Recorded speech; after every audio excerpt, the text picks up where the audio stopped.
Si vous êtes passionné par l'univers du Lego, cette boutique est peut-être faite pour vous. Depuis quelques semaines, Jean-Paul Blachon, originaire de la Drôme dans le sud-est de la France, a ouvert son magasin situé dans le passage du Forum Accueil, rue Georges Clémenceau à Luçon. Ocasbrick, comme son nom l'indique, propose des objets d'occasion.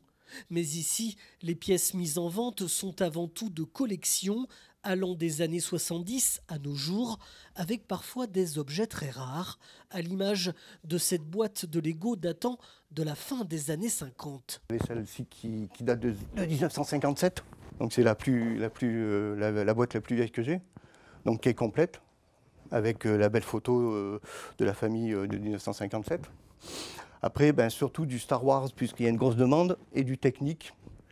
Et aussi quelques cities pour permettre que les gens puissent prendre un jouet d'occasion. Sachant que c'est que du jouet d'occasion. Le neuf, je peux le faire, mais j'aime mieux laisser aux grandes surfaces et aux magasins spécialisés le neuf qu'on trouve un peu de partout. Je ne pourrais pas m'aligner sur les prix. Âgé de 58 ans, Jean-Paul Blachon possède depuis 3 ans une boutique virtuelle dédiée au Lego, mais a décidé de s'installer pour retrouver du contact avec la clientèle. Il rachète, contrôle et nettoie une par une chaque brique de Lego avant de les remettre en vente.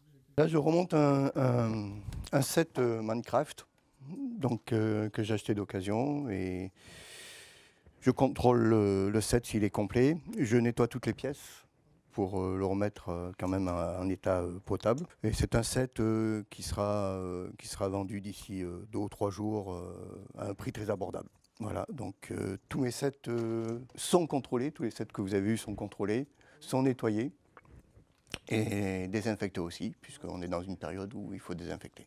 Dans ce lieu où s'imbriquent plusieurs générations de cette célèbre marque de jeux de construction, outre leur achat, des échanges sont également possibles parmi les nombreuses références Lego. Les collectionneurs peuvent par ailleurs acheter des briques à l'unité ou au poids. Mais ce qui fait la particularité de la boutique de Jean-Paul, ce sont bien évidemment ces pièces plus rares. Il y a certaines pièces où on les voit, cette pièce déjà qui est unique. Vous avez aussi derrière l'étoile de la mort, c'est une pièce qui était sortie dans les années, je ne veux pas me tromper, je crois il y a une vingtaine d'années, c'est ce qu'on appelle un UCS. Donc c'est une copie conforme de la scène de Star Wars.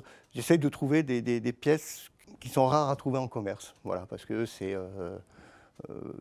mon fonds de commerce d'avoir la pièce un petit peu spéciale. Donc c'est pas facile, mais on arrive à trouver. J'achète dans toute la France. S'il faut me déplacer dans les 200 km, je me déplacerai dans les 200 km. Ou sinon, j'espère qu'après le confinement, les personnes viendront me proposer leur Lego. Dans ce magasin insolite et rempli de nostalgie, où les tarifs vont de 10 à 150 €, vous pourrez découvrir de multiples figurines, trains ou encore des voitures miniatures de qualité. Jusqu'à la fin de la fermeture sanitaire, le click and collect est pratiqué. Ocasbrick est ouvert du mardi au samedi, sans interruption, de 9 h à 18 h 30.